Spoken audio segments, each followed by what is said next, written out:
Commémoration de l'an 2 de l'insurrection populaire. Le président du Faso s'adresse à la nation. Un discours fait d'hommage aux victimes et d'interpellation des Burkinabés sur les responsabilités individuelles et collectives pour la construction du pays. Vérité, justice, réconciliation, mais aussi sécurité et développement sont les points évoqués par le chef de l'État dans son adresse. Et puis, campagne de vaccination contre la méningite à méningocoque A. La campagne va se dérouler du 4 au 10 novembre 2016 sur toute l'étendue du territoire national et concerne les enfants de 1 à 6 ans. Des précisions nous seront données dans ce journal par le docteur Isaïe Meda. Il est le directeur de la médecine préventive. Pour ouvrir ce journal, nous revenons donc sur le discours du président du Faso à l'occasion de la commémoration de l'an 2 de l'insurrection populaire. Le chef de l'État a rendu hommage aux martyrs et aux blessés et rappelé les responsabilités des citoyens burkinabés dans la construction de la nation, sécurité et développement, mais le président du Faso a surtout insisté sur la vérité, la justice et la réconciliation pour conduire au pardon et à la réconciliation nationale. Fousseni Kindo reviendra sur les temps forts de ce discours dans quelques instants. Et puis, nous allons parler de cette campagne nationale de vaccination contre la méningite à méningocoque A qui va se dérouler, donc, comme nous l'annoncions dans les titres, du 4 au 10 novembre prochain, et cela sur toute l'étendue du territoire. Il s'agit d'une vaccination de rattrapage, en fait, et qui a possible les enfants de 1 à 6 ans. Le docteur Meda Isaïe est notre invité. Bonjour, docteur Meda. Bonjour, madame Diallo. Et bienvenue sur le plateau du Midi Magazine de la télévision de Burkina. Alors, cette campagne de vaccination contre la méningite à la méningocoque A va se dérouler, comme on l'a dit, du 4 au 10 novembre prochain. Et dans quel contexte se déroule cette campagne de vaccination, docteur?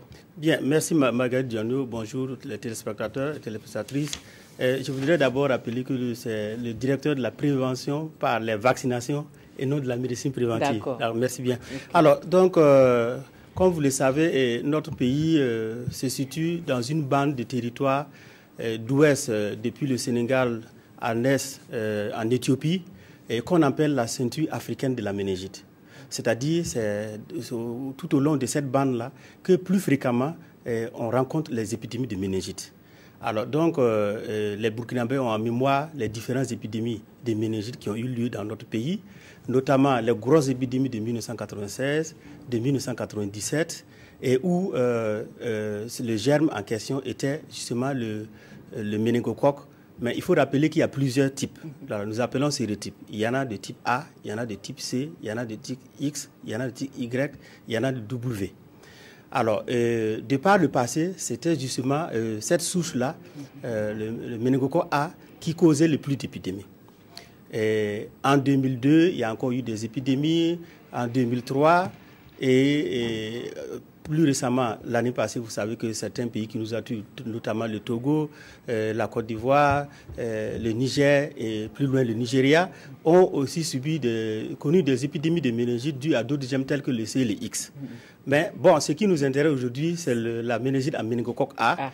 Et vu les épidémies qui sont passées de par les années que j'ai citées, notre pays a été le premier pays dans la ceinture méningitique africaine de la méningite à introduire en 2010, à mener une campagne nationale de masse contre la méningite à méningocoque A, au cours de laquelle plus de 11 400 000 Burkinabés ont été vaccinés contre ce vaccin-là.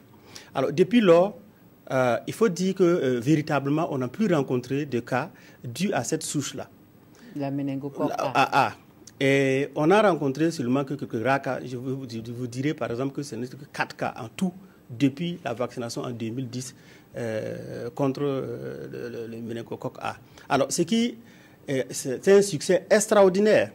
C'est un succès extraordinaire dont notre pays a décidé, avec l'aide de ses partenaires techniques et financiers, d'introduire ce vaccin-là dans la routine. C'est-à-dire quoi? C'est-à-dire de mettre ce vaccin-là dans le paquet de vaccins qu'un enfant doit recevoir normalement. Alors, pour ce faire, il a été décidé de faire une campagne de rattrapage. Comme la campagne nationale dont j'ai parlé tout à l'heure s'était déroulée en 2010, il y a eu bien des enfants qui sont nés après 2010. Et même qu'en 2010, il y a des enfants qui n'avaient pas encore 1 an. Donc cette campagne-là vise à rattraper le lot d'enfants qui n'avaient pas pu bénéficier de cette vaccin. Entre 2010 et voilà, qui sont nés même avant 2010, mais qui n'ont pas un an révolu en décembre 2010 quand on conduisait la campagne. Donc, en rattrapant justement ces enfants-là, ça permet vraiment d'être sûr qu'on réduit vraiment le risque de transmission au sein de cette population, catégorie-là. Et je dirais pourquoi on a... C'est une transmission mère-enfant quand non, c'est pas c'est pas une transmission mère-enfant.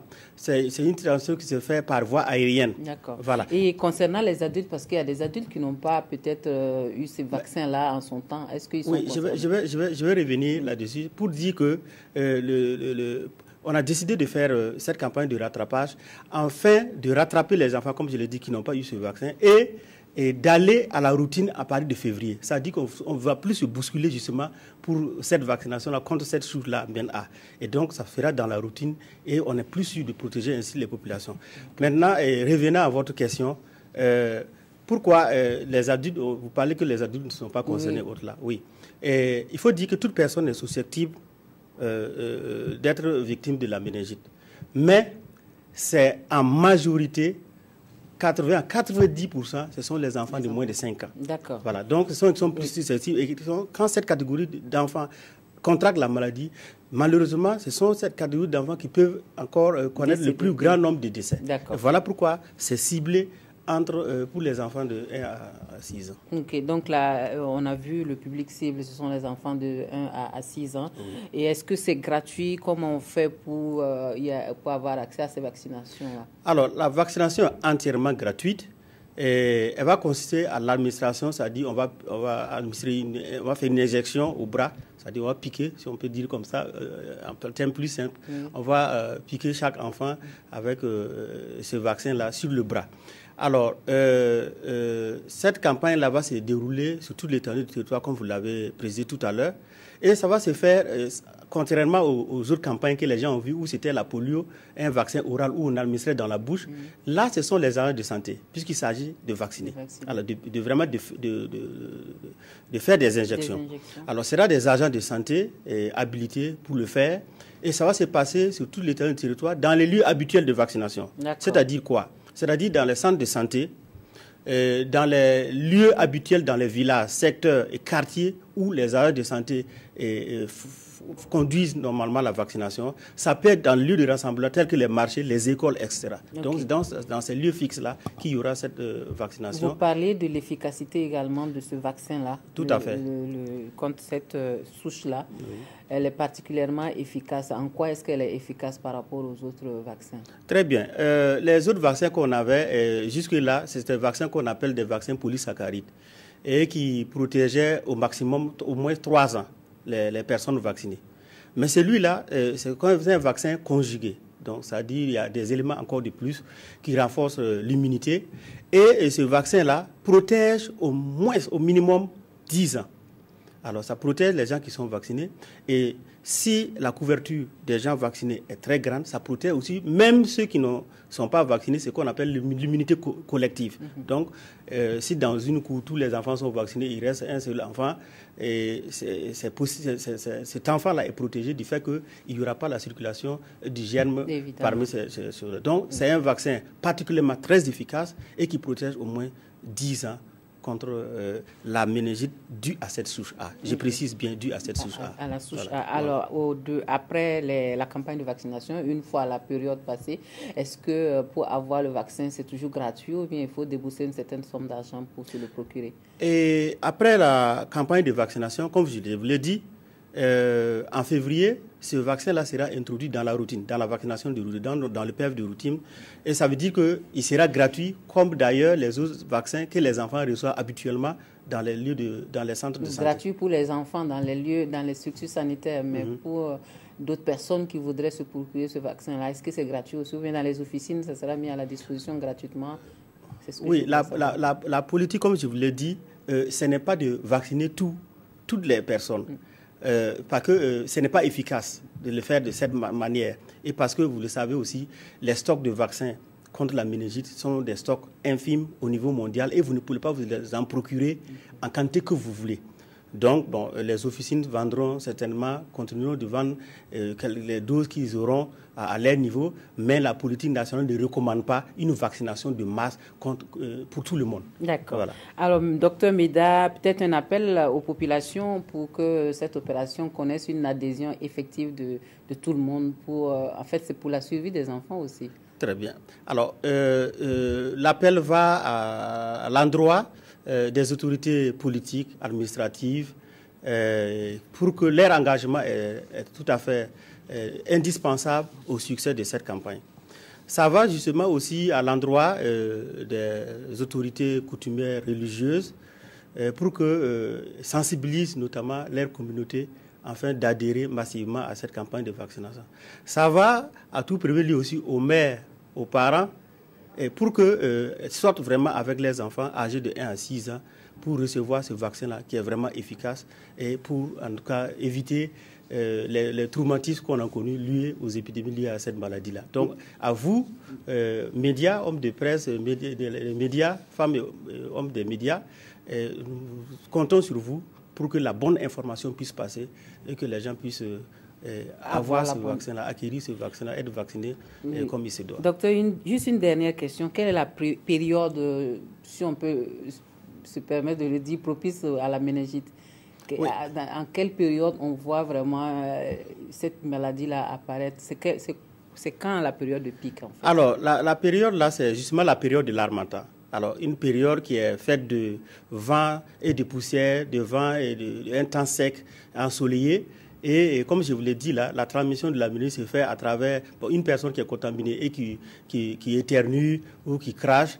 Donc, les germes sont dans ces particules-là qui sont projetées en l'air et qui sont absorbées, en tout cas respirées ou absorbées par une personne saine qui peut contracter la maladie. Donc, à cette période d'harmattan, qui est la période vraiment à risque, et pour éviter justement, parce que la vaccination n'est qu'un des moyens de prévention.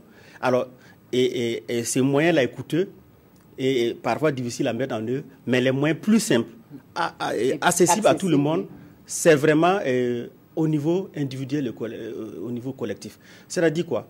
Il faut en tout cas éviter d'exposer les enfants ou de s'exposer soi-même aux poussières et au vent. Et pour cela, il faut, par exemple, arroser les surfaces. Par exemple, si je parle quand on est chez soi ou dans les lieux de travail, il faut vraiment arroser les surfaces avant de les balayer. Et en circulation, comme vous le dit tout à l'heure, il faut éviter toutes les situations qui peuvent faire que vos muqueuses nasales soient sèches. Donc, humecter les narines, les lèvres avec un produit qui est efficace, le beurre de karité, que nos mamans adorent très bien et qui est très efficace. Donc, et aussi, on peut utiliser des cache-nez en circulation, ou même si ce n'est pas le cache-nez convenable, mais toute pièce de tissu, vous pouvez vous recouvrir et puis voilà. Et éviter les attroupements. Et quand une personne fait la fièvre, une raideur de la nuque, vomit, ou chez les enfants, un bombement de la fontanelle et autres, il faut éviter les attroupements. Et lorsqu'une personne est décédée d'une maladie qu'on peut soupçonner d'être la méningite, ou bien lorsque la personne est malade, il faut éviter les contacts inutiles. C'est se référer vraiment dans un centre de santé dès qu'on a quelques signes et où la prise en charge en cas d'épidémie, en tout cas, est entièrement gratuite en ce qui concerne la méningite. Merci, docteur Meda, d'être venu sur notre plateau pour nous parler de cette vaste campagne de vaccination contre la méningite à méningocoque A qui va se dérouler du 4 au 10 novembre 2016 et cela sur toute l'étendue du territoire national. Merci pour les précisions, docteur. Vous restez avec nous pour la suite de ce journal. Nous allons parler maintenant du quotidien de la femme rurale. Et le moins que l'on puisse dire, c'est que le temps passe, mais rien ne change pour elle. À l'est, à Gaïri, la vie de l'autre moitié du ciel est rythmée donc par les travaux champêtres et ceux de la maison. Le gouvernement a fait de l'autonomisation de la femme et celle rurale surtout son cheval de bataille et depuis un certain temps déjà, mais qui tarde visiblement à venir. Les jours passent donc et se ressemblent pour la femme rurale à Gaïri. Le sujet a inspiré Ilboudo Désiré et Rasmata Ouedraogo. Nous sommes à Madiadoudi, un village de la commune de Gaïri. Malgré les multiples efforts de l'État pour améliorer les conditions de vie de la femme, ici, le quotidien de la femme rurale demeure le même. Gondouma Dianou s'occupe des tâches ménagères et de ses activités agricoles. Combiner ces travaux n'est pas du tout repos, mais peu importe, pour elle, l'essentiel est d'accomplir son devoir. Dans les premiers champs du coq, je pile mon mil pour le petit déjeuner. Ensuite, je prends ma daba pour aller dans mon champ. Vers 8 heures, je vais au champ de mon mari. Après l'hivernage, je fais le jardinage. Une journée chargée de travaux qui vaut son pesant d'or dans la prise en charge de la famille.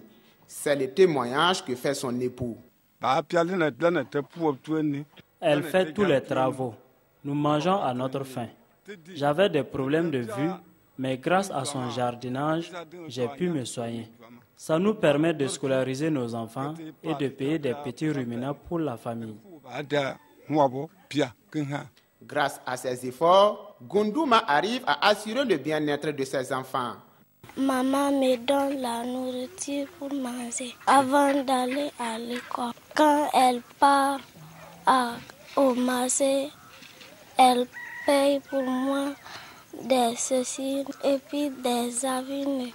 Je suis fière de maman.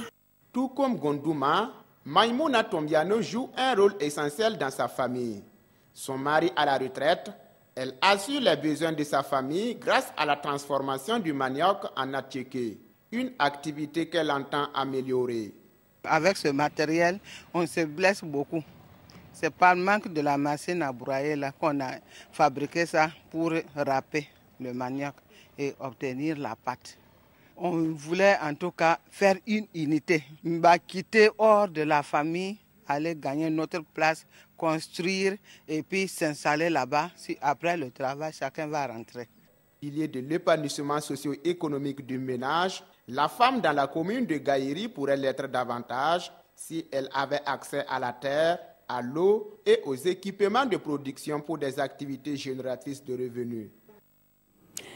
Tapis rouge pour le Ghana au CIAO 2016. Le pays invité d'honneur de la 14e édition du Salon international de l'artisanat de Ouagadougou est présent sur le site avec plus de 50 stands. Le savoir-faire ghanéen se laisse donc apprécier au salon et les produits partent comme de petits pains. Zoom sur le Ghana au CIAO, c'est avec Aruna Mari.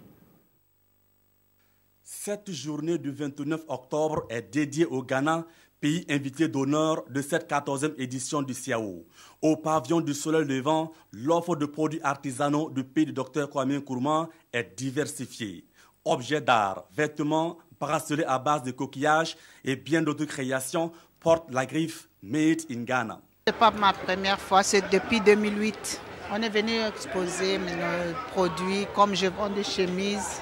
Et mon collègue aussi, il a des perles, des colliers. On attend les clientèles, les Burkinabés, ils nous conviennent dans les stands ghanéens. On a beaucoup de choses. Les produits ghanéens qui ont été exposés sont quand même d'excellente qualité. Bon, ce qui a attiré mon attention, c'est d'abord la qualité des produits. En ce qui concerne la couture, c'est quand même des produits de bonne qualité. Il y a aussi des chaussures qui sont fabriquées, je trouve que ce sont d'excellente qualité. À côté des produits artisanaux, le Ghana ouvre également ses voies maritimes aux professionnels des pays de l'Interland à travers les ports de Tema et de Takoradi. Des corridors pour faciliter l'acheminement des produits artisanaux et bien d'autres. Je propose aux artisans de venir utiliser le port de Ghana. C'est là-bas qu'on a l'opportunité pour eux qui sont importateurs ou bien exportateurs de leurs marchandises. Il faut amener votre marchandise comme exportation par le port de Ghana. On a de meilleures chances, de meilleures opportunités pour vous. Et puis le prix de notre service aussi très agréable. Notre manutention, c'est très modernisé et la sécurité de port aussi. Selon les chiffres du ministère en charge du commerce, 27 pays ont répondu présents à cette 14e édition du CIAO. En chiffres, c'est plus de 3000 exposants et 250 acheteurs professionnels. Et pour le pays invité d'honneur, cette édition de relance est celle des opportunités. Voilà, nous revenons sur le discours à la nation du président du Faso à l'occasion de la commémoration de l'an 2 de l'insurrection. Le chef de l'État burkinabé a rendu hommage aux martyrs et aux blessés et interpellé les citoyens burkinabés sur leurs responsabilités dans la construction de la nation, sécurité, développement. Mais le président du Faso a surtout insisté sur la vérité, justice et réconciliation pour conduire au pardon et à la réconciliation nationale. Les temps forts de l'adresse du chef de l'État avec Foussé Nikindo. Au-delà d'une allocution de commémoration, c'est un discours attendu au regard de la situation nationale. Avec des mots chargés de solennité, Roch-Marc Christian Kaboré s'est posé une fois de plus comme le garant de l'unité nationale et des valeurs communes burkinabées. 4 temps forts se dégagent de ce discours à la nation du président du Faso. D'abord, l'hommage aux martyrs et aux victimes des événements d'octobre 2014. Pour le chef de l'État burkinabé, c'est la contribution de tous, de burkinabés de l'intérieur comme de l'extérieur, qui a permis l'avènement de cette nouvelle ère, celle du renouveau démocratique dans le pays. La victoire et l'héroïsme de notre peuple doivent être des raisons d'espérer un lendemain meilleur pour relever les défis de la paix, de la bonne gouvernance, de la justice et de la prospérité. Et au président du Faso de préciser donc la volonté de son gouvernement à respecter les engagements pris au nom de la continuité de l'État.